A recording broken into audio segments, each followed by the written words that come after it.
تو یہ الحمدللہ سورۃ الغاشیہ، سورہ یونس کی 2 آیات اور حدیث میں استعمال ہونے والے الفاظ، ان کی رفع نصب جر آ گئی. سبق کو ختم کر رہا ہوں، وقت بھی ہو چکا ہے. پھر اسی بات پر کوئی بھی اسم ہو، واحد، مثنیٰ، جمع ہو، مذکر و مؤنث ہو، 3 اعرابی حالتوں میں عربی زبان میں پایا جائے گا. واحد اسم اور جمع مکسر اسم، مذکر ہوں چاہے مؤنث ہوں، ان کو رفع میں 2 پیش کے ساتھ، نصب میں 2 زبر کے ساتھ اور جر میں 2 زیر کے ساتھ شو کیا جائے گا.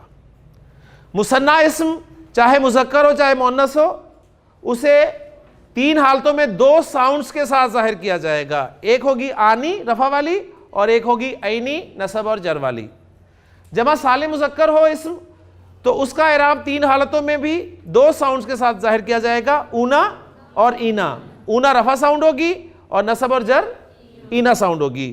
اسی طرح جمع سالم مؤنث اسم اگر ہوگا تو اس کو بھی 3 اعرابی حالتوں میں 2 ساؤنڈز کے ساتھ شو کیا جائے گا. رفع والی اس کی آتن ساؤنڈ ہوگی اور نصب اور جر والی آتن.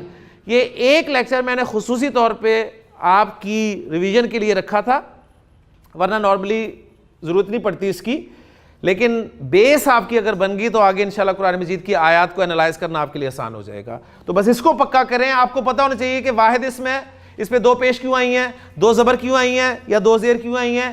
آنی، اونا، اینا، آتن، آتن، بس یہ ساؤنڈز آپ نے پہچاننی ہے، حرکات آپ نے پہچاننی ہے، کہاں پر کیا آتا ہے. تو پھر انشاءاللہ دیکھیں گے آپ چند دنوں بعد جب ہم جملے بنا رہے ہوں گے تو آپ ایگزیکٹ اور پرفیکٹ جملہ بنائیں گے انشاءاللہ تعالیٰ.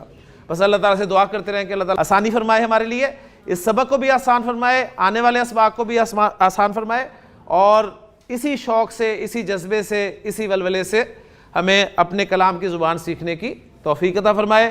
سبحانک اللہم و بحمدک، اشہد ان لا الہ الا انت، استغفرک و اتوب الیک.